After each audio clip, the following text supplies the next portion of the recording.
In Act 2, Scene 1, we just ended with Macbeth deciding, sort of reluctantly, that he was going to kill the king, and so this picks up right where that left off. It's the same exact night, and we start with Banquo and his son, Fleance.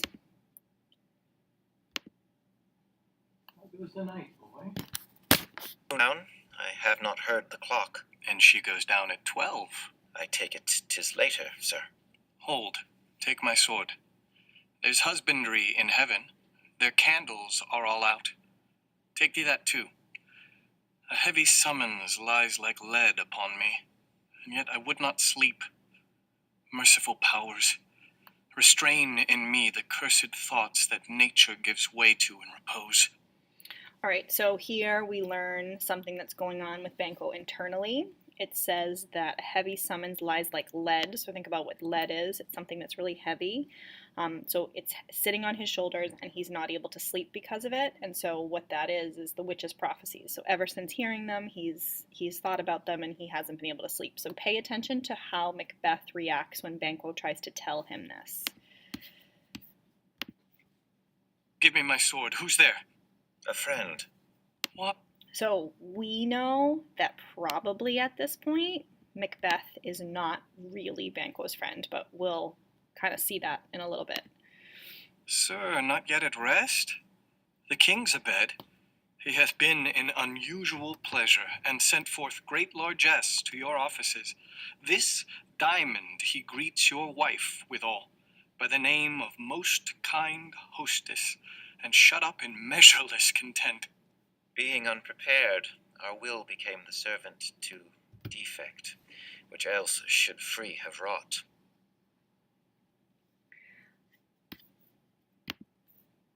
All's well. I dreamt last night of the 3 weird sisters. To you they have showed some truth. I think not of them. Yet, when we can entreat an hour to serve, we would spend it in some words upon that business, if you would grant the time. At your kindest leisure. Okay, so first of all, the weird sisters are the witches. And so Banquo's admitting to Macbeth that he's been thinking about the prophecies and he's recognizing, like, wow, some of what they've said to you have come true, right? So Thane of Glamis and Thane of Cawdor. And so here's where that a friend comment comes in, because Macbeth responds with, I think not of them.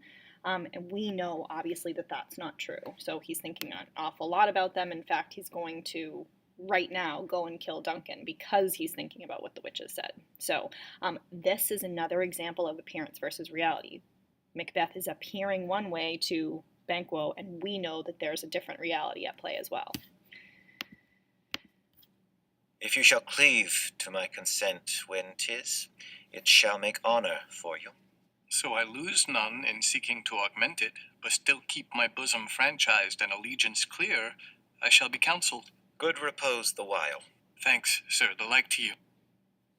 Go, bid thy mistress, when my drink is ready, she strike upon the bell. Get thee to bed. All right, so now you can tell Macbeth is all by himself. This is a long speech, so this is his soliloquy, and it's right before he goes and kills King Duncan. Is this a dagger which I see before me, the handle toward my hand? Come, let me clutch thee. I have thee not, and yet I see thee still.